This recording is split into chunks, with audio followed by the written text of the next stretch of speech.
John Wedger is a police whistleblower. As a CID officer, he discovered back coverings on child sex trafficking networks, which led to an investigative inquiry by the Independent Police Complaints Commission, delving into the depth of police involvement. He is one of the bravest men in the country today, by many people's reckoning. John Wedger, thank you for joining us. Please speak freely to this commission. I'm recently retired from the Metropolitan Police, where I served as a detective. I specialised in child abuse investigations, and what is relevant to me being here today was my service whilst on the Specialist Vice Unit. I had been asked to look into an allegation made by a 14-year-old girl that she is being used as a prostitute.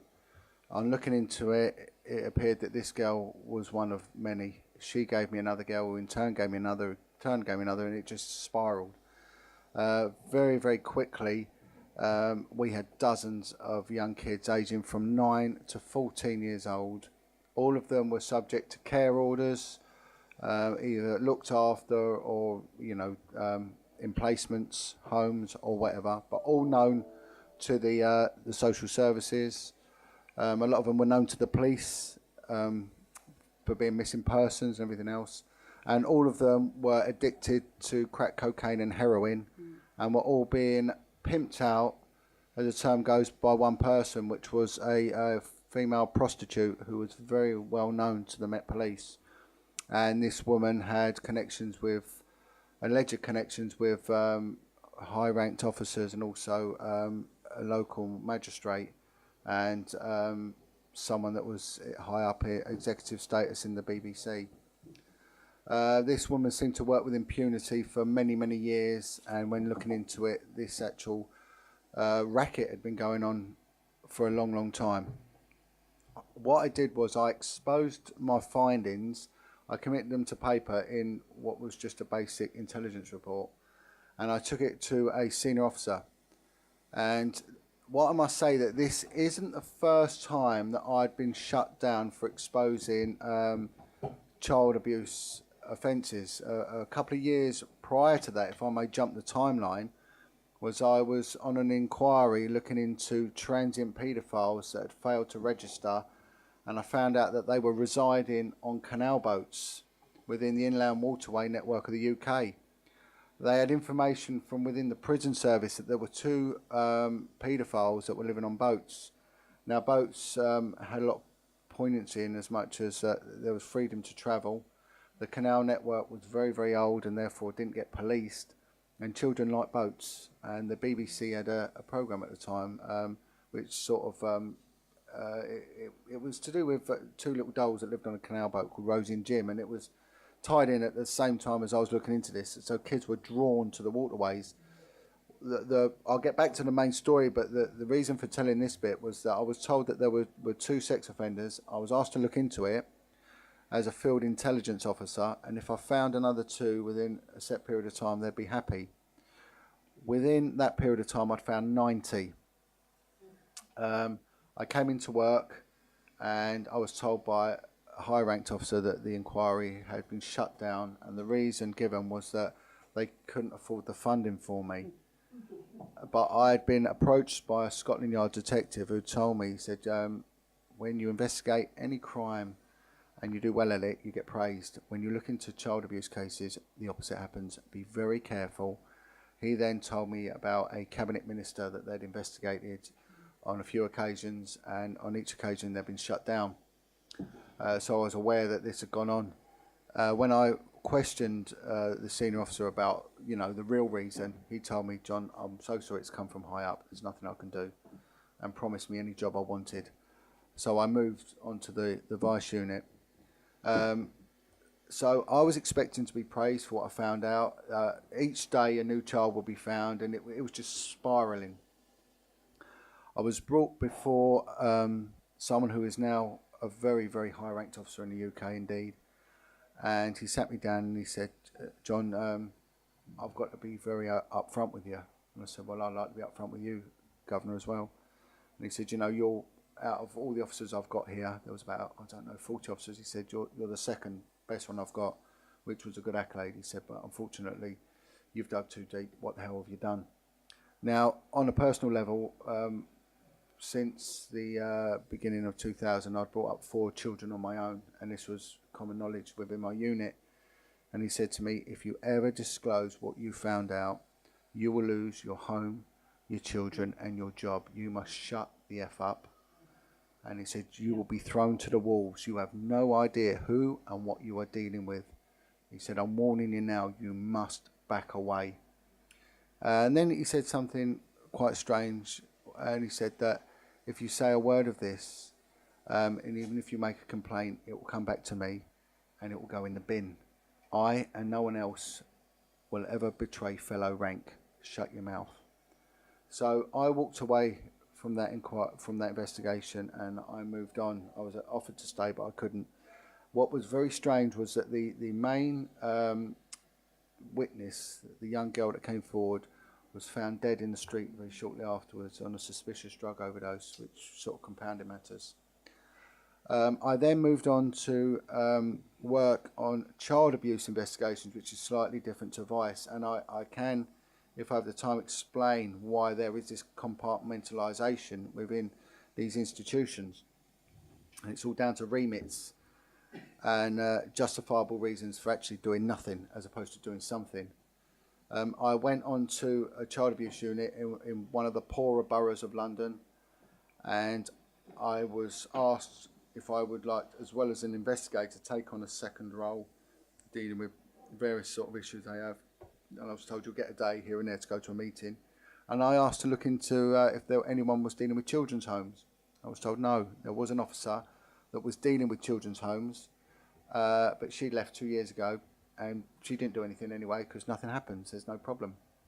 And I asked this sergeant, are there any problems with child prostitution within the kids' homes? He said, what you on about? No, of course not. I got a list, and this is almost real time as I'm telling it now. I got a list faxed through to me from social services with all the children's homes. There was 26 kids' homes. I picked up the phone and I spoke to the fella, and I asked him how many kids they have. And on an average, there's about 5 children reside in these children's home. And I said, no, I'm not pointing the finger. No one's in any trouble. How many of these children do you lose at the weekend? Which is the usual pattern of missing, you know, when kids go missing. So out of the 5, we lose 3. And I said, no, honestly, what happens to them? They went, oh, they're being pimped out.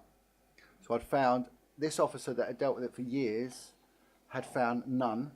Within this, honestly, this was the time, as we're speaking now, within this period of minutes, I'd found 3. By the end of that day, I'd found 6. By the end of 3 days to 5 days, I'd found 50. I held a meeting with all the concerned agencies, which involved charities, which involved NGOs, which involved social services, and I highlighted the problem. And I was then harangued, really. I was attacked verbally by head of children's services for this borough, saying to me, what the effing hell have you done? And I said, well, you knew about these kids. I said, yeah, but they hadn't come notice, so we're not worried. The children were making money, so therefore the children weren't worried. The children had a boyfriend, which was their pimp. Therefore, they thought this was love. And the children were also using drugs, so therefore they want to continue to use drugs. So they weren't coming to notice, so therefore social services had written them off, despite the fact that the children's homes would constantly be getting in the logs that they were being picked up and they were going missing. These were regular missing persons. The police have a missing persons unit. They say so many thousands of kids go missing every year. They do, but a lot of them do return. But what is never looked into is what happens when they're going missing. They are working as prostitutes. And again, the child abuse units won't look into them because they say it's not interfamilial, because it's someone else pimping them out. The bigger cities have vice units. Vice units will not deal with them because they say that these are kids subject to care orders. So no one looks into it, and it goes on and it festers and it festers. And then funny enough, after this meeting, I was shut down and moved again. I then came forward a couple of years later. I was actually genuinely concerned that I would lose my children. I know how powerful the police are, and I know what they're capable of, having worked with them. I blew the whistle a few years ago, and I was told that my allegations would be taken at the highest level. I asked to speak to a high-ranked female detective, and this was questioned. And then they did get me a high-ranked female detective, and she said to me, "Why are you talking to me and no one else?" I said, "Because you cannot roll up your trouser leg." And she said, "I understand exactly what you mean." They instigated allegations of corruption against high-ranked officers. When you investigate these crimes, as a witness and informant as I was, you're meant to get regular updates every 28 days. I never received one in 3 years.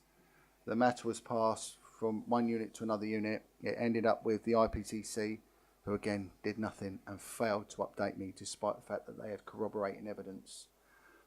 I met with other police whistleblowers via a few concerned MPs.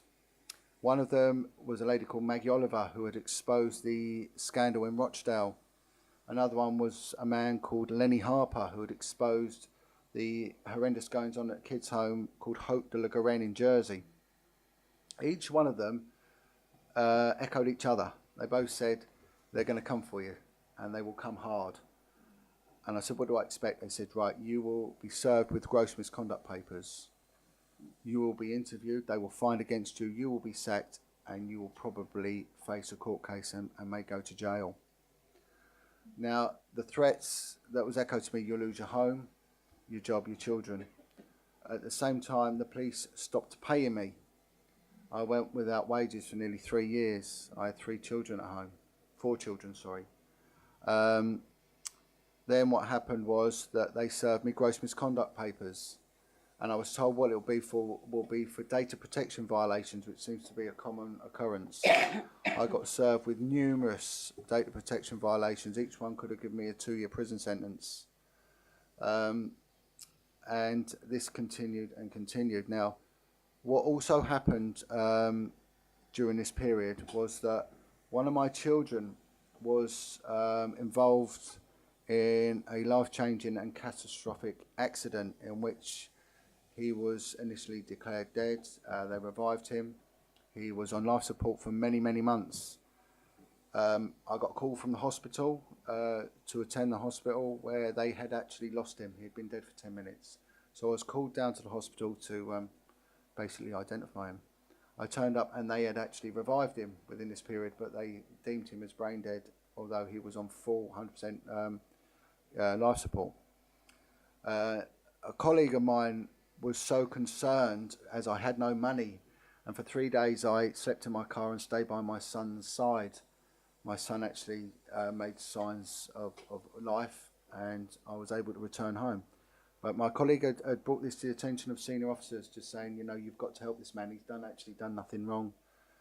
The Met Police's response to this: when I got home, they'd sent 2 child protection officers round to interview my youngest boy on allegations that I left him home alone while I was with my dying son. So the threats of "you will lose your home, your job and your children" rang true. I persisted. I refused to give up, and I set up a forum, a working group with all the police whistleblowers, and it extended and it branched out. The IPCC stopped investigating the crime. I was meant to be given a full breakdown of what went on, and I was given a 1-paragraph letter and told not to contact them again.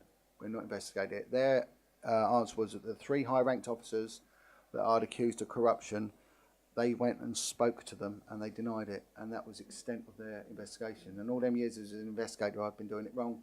We've just got to ask someone if they've done it, and if they say no, that's it. And that was what they expected me to swallow, and told me not to contact them again. I took the matter to the policing minister at the time, a member of the Privy Council and a member of the government's cabinet. He met with me, and he was actually, to my surprise, appalled. He arranged for a meeting with the Home Office. The Home Office then got their independent investigation team involved and stated that there will be an independent investigation into my claims, and they deemed that the Met Police and the IPCC had failed and they will look into it. I was summoned to a meeting and it was a fully recorded meeting, and it was witnessed, and in which the Cabinet Minister handed my paperwork over to the Home Office officials, and that was an official handover of the paperwork which I supplied to him. They then gave me their assurances that they will be in touch with me and give me a 24-hour contact number, and said they will investigate this independently. I never heard from them again. They have since denied receiving any paperwork. When pushed, they admitted they did receive it, but have now lost it.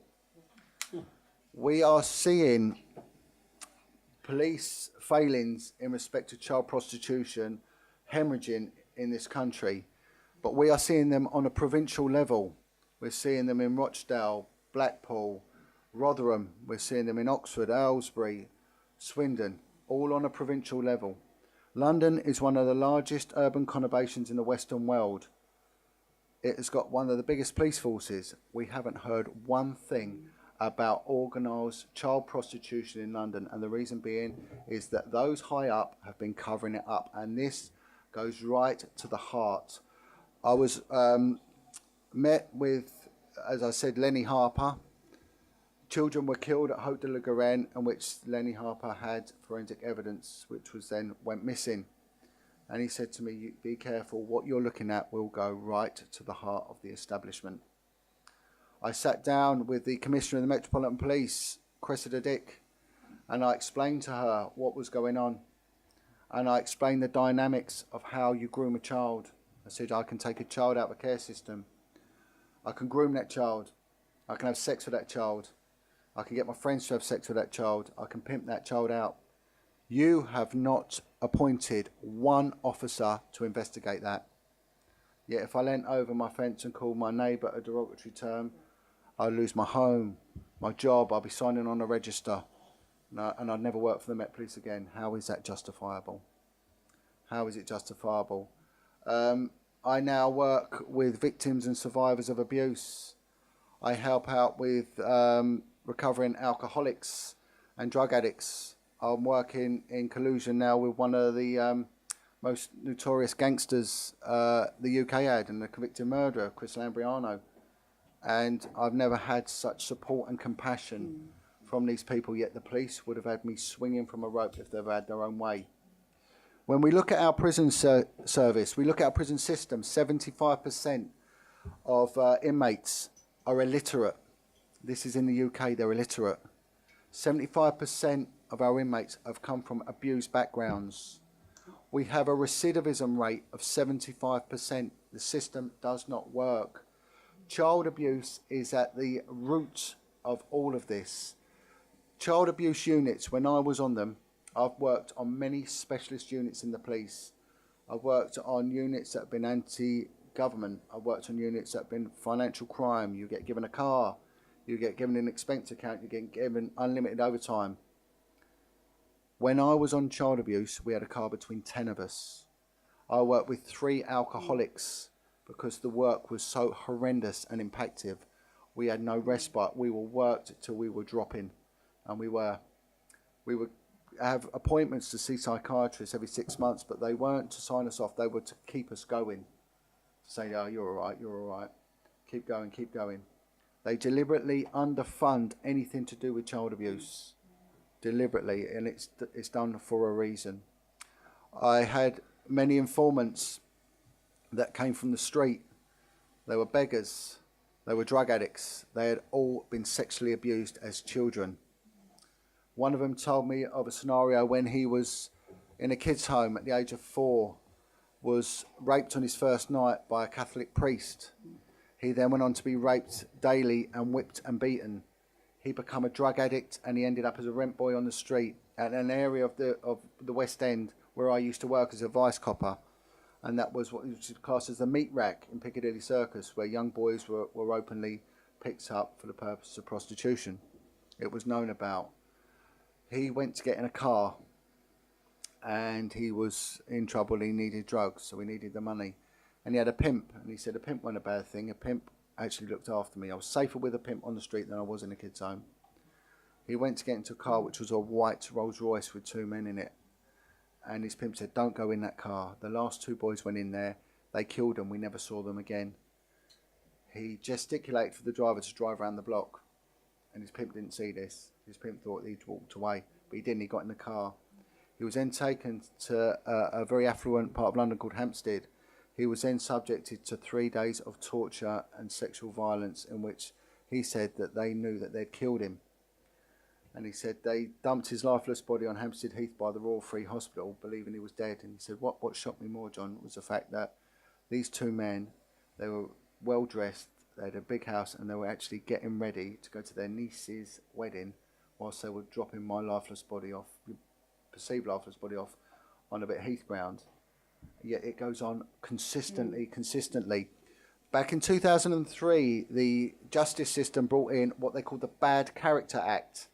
Before, you could never bring in someone's previous convictions within a legal trial in the UK, unless it was a very, very serious one, and then it was very difficult. There were too many legal parameters. They brought this in, and everyone thought that it was a coup. It was a step forward in gaining justice. But when you commit minor acts of shoplifting, it's dishonest crime.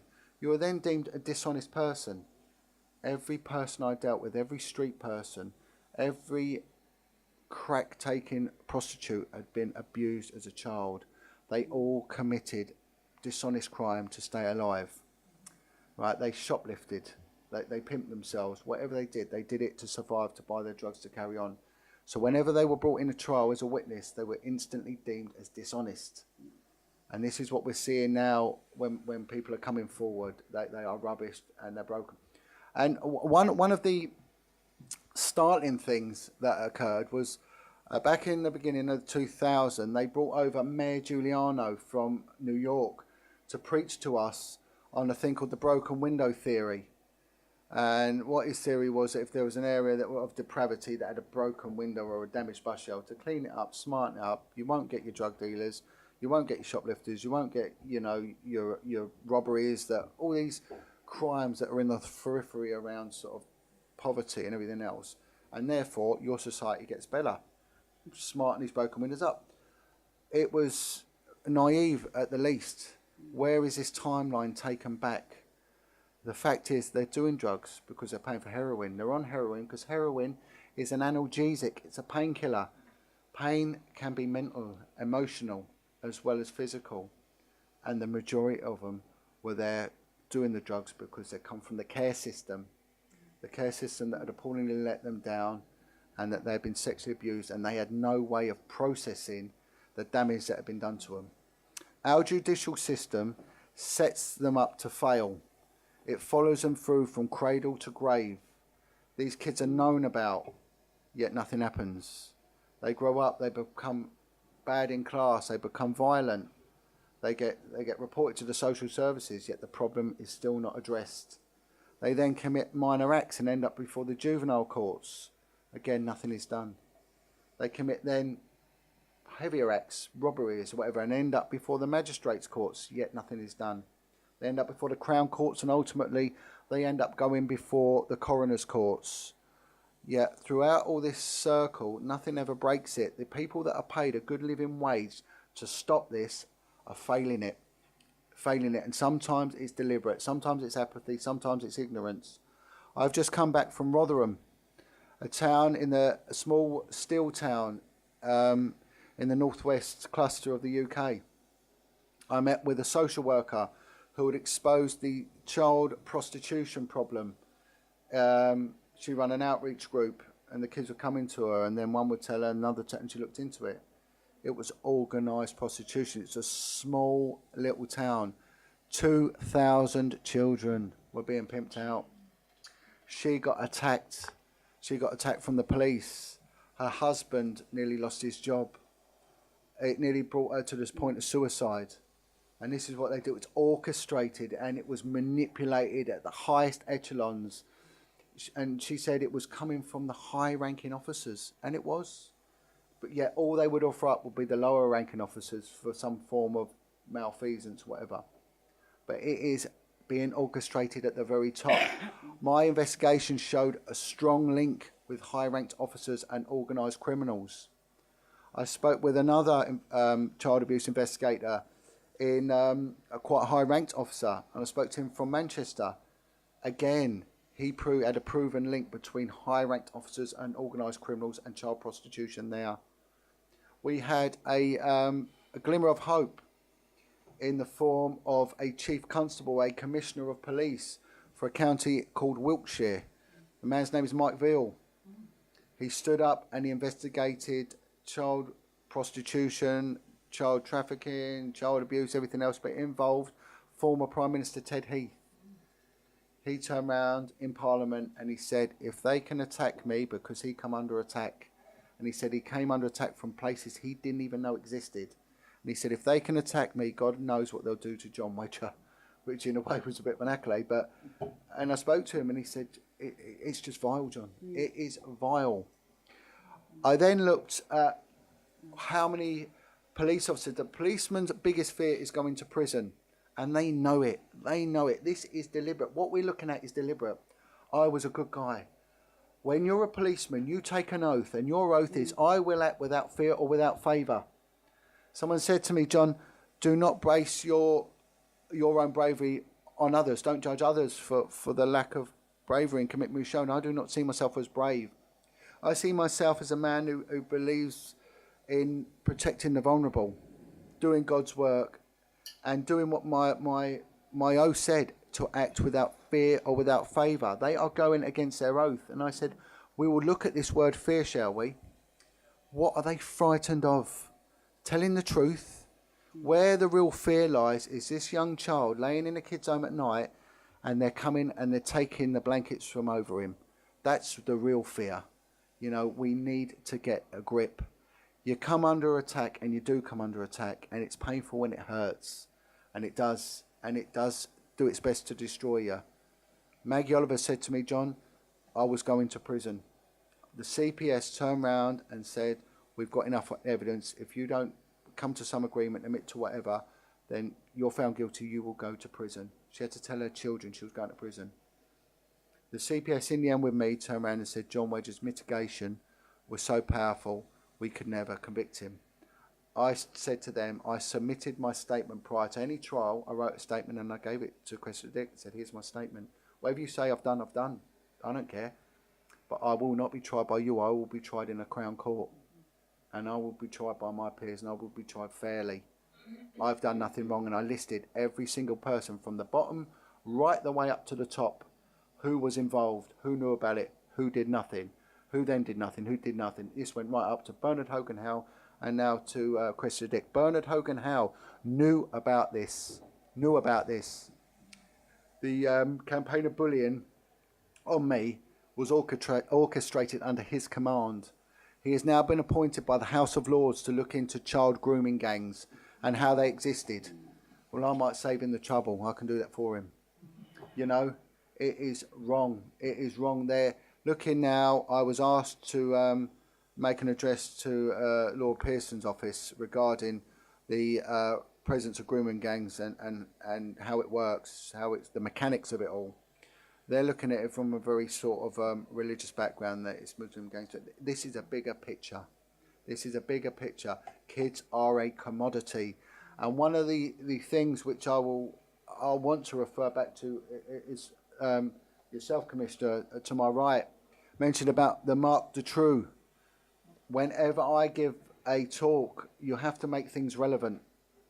We don't look at the third world and how they're dealing with things, because there are different people. They look different. They drive on a different side of the road. They look a different colour. Let's look at what we got on our backyard. One of the countries that's demographically very similar to us is Belgium. In living memory, it went on in Belgium, you know, and it went on with Marc Dutroux.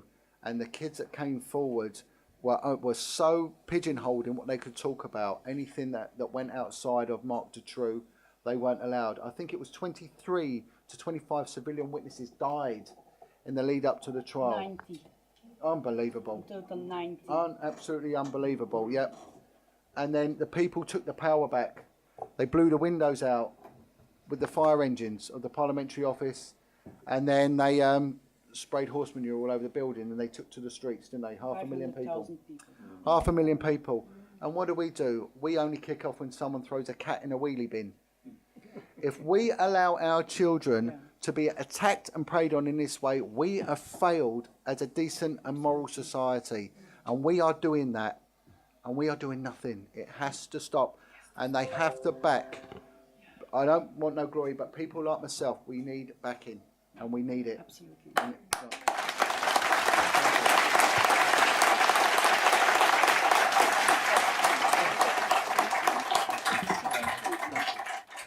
The Commonwealth Parliament in Australia passed an act called the Public Interest Disclosure Act to protect whistleblowers. The act says quite clearly that if you blow the whistle on corruption or whatever you blow it on, you cannot be charged with another offence in retaliation for what you've done.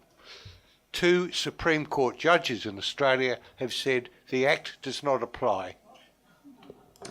Well, it's the same with the police. They are not subject to any employment law. They just do what they want. Yes. And when we look at suicides, the Office of National Statistics will not keep any information on police suicides. We went to Boston, and police suicides are twice that of any high-risk occupation. These coppers are so worried of going to prison, they commit suicide, and it happens. Yeah. I just make the point as well that us barristers are under the same oath of fear of favour, and we're very glad to take your testimony, and we will act. Oh, God bless you. God bless you too. Thank you. Commissioner Hutzabat, who's a criminologist and psychotherapist, has a question for you. Yeah, a question, not really a question, more of a statement and a question. If the $1 million Robert was speaking about would have been used and will be used for people like you, supporting you when you lose your jobs and you have no income for your children, would that make a big difference for other officers to talk and do what they have to do, their jobs? That's my question. It's financial bullying, and they know it, and they do, and that's why they do it. And one of the strange things which happened to myself and another whistleblower was my bank account was shut down for no reason. That's the second, and I know someone else, but it would. You need to live, and it was the fact that good people funded me, and got me through it. But would it help you and other whistleblowers and people that want to do their jobs if this commission succeeds in gathering money to financially help your families? Would that help people coming forward to do their jobs, to be able, because we have to change the system from within. But if people like you, police officers, under oath, wanting to help people, or not even in the possibility to do your jobs, well, then it's finished, isn't it? And it is finished, if we are honest, it is finished. Yep. The system failed over the whole line. Also healthcare, everything that has to do with children failed, and that's planned. But the question is, do you think that more people like you would continue doing their jobs, even with all the pressure they have, if they know that if something happens, there will be a backup for their families, protecting their families, and money to survive? Do you think that more people would come forward and continue their jobs? I'd like to say yes. The one thing is, it's the police pension. You look at losing your pension. And that's what does it. That's what keeps them in silence. But you do need money, and also recourse to some sort of legal assistance. I had to. The Police Federation, each legal firm they gave me refused to take my case on. I went independent. They took me on straight away. Straight away. You're prisoned. John, as a former spy, we're obscenely proud of having the highest rates of alcoholism, adultery, divorce, and suicide. So I do understand to a certain extent. I am so deeply moved by your testimony and your integrity. Why haven't you been killed? I don't know. I don't know. Jesus loves me. You do know the answer. Yeah. Well, hopefully, I've got a few more years out. I've got a job to do. Got a job to do. Your Grace. There's a greater power. John, thank you very much indeed for this testimony. Did it reach the media in the UK? This is one question. Yeah. Second, have you been approached, asked questioned by one of the church leaders in.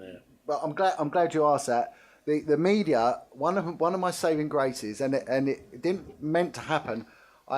Something Sasha mentioned the other day to me was about doing a testimony and keeping it for legal purposes.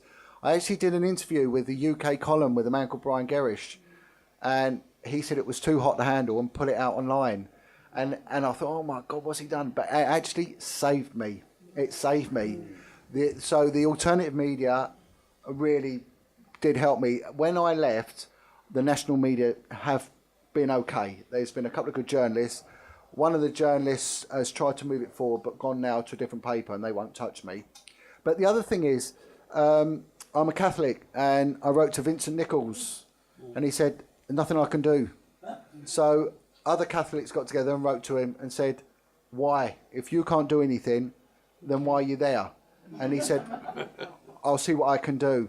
And he said he couldn't get involved. And I said, but you got involved with the McCann case. Why can't you get involved here? And this is what you find with all these departments that claim to have ownership for supporting people. They are useless. They do nothing. And I was appalled by Vincent Nichols. I thought the man showed no integrity, nothing. However, on the local level, Priest has been very, very good. And also, there's been a few Christian groups that have been phenomenally good. And there's also been a group of Orthodox Jews in New York have raised quite a lot of money for me as well. So it's come from everywhere and really supportive, but on a lower level though. Thank you, John. Commissioner Helstein, a very brief question. We're running so late. Thank you. Really brief, and I will explain why I'm asking so briefly. As you practically were in that flame, in that horror, and in that danger, and you really are touching very nearly. So maybe your intuition, your mind, your all human said, what is the force from the society, from the court, from everywhere, which could help you to solve the cases like this, like many these cases? What were you dreaming of? A force, okay, because you felt helpless. I'm sorry for that word. No, that's good. I wanted the platform. I've been threatened and bullied into silence. It was a conspiracy of silence. I was screaming inside. The world needed to know. And one of the biggest gifts we have been given in the UK, which this man didn't deem it as a gift. He actually, was the Jimmy Savile thing. He inadvertently did God's work to such a degree, and it opened up really the middle classes in this country to the fact this was going on. And someone said to me, do you find that your world gets so small when you deal with this? And I said, explain. He went, well, no one wants to talk about it. Can we not talk about it, please? Can we not hear it? Can we not? And it's getting it out there. And then when you realise that you're not mad, it's not a conspiracy. And when you do get those that have been affected by it, I gave a talk to 50 recovering alcoholics and drug addicts, some of which were people of extreme violence. There was a fear that I would be attacked in the room for giving this talk. Some of these people had served time for murder and torture. They got up, they applauded me, and they hugged me. And it was one of the most life-defining moments I've ever met. And that was my real audience, saying, I'm doing it because you need it. Thank you for that. I'm so sorry. I have to call time now. John Wedger, this commission salutes you. Thank you so much for attending today.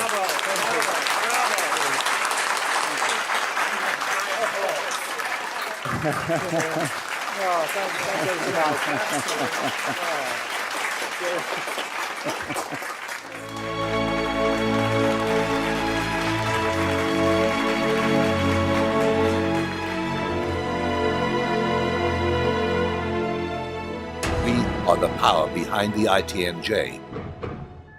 Add your voice. Sign the treaty.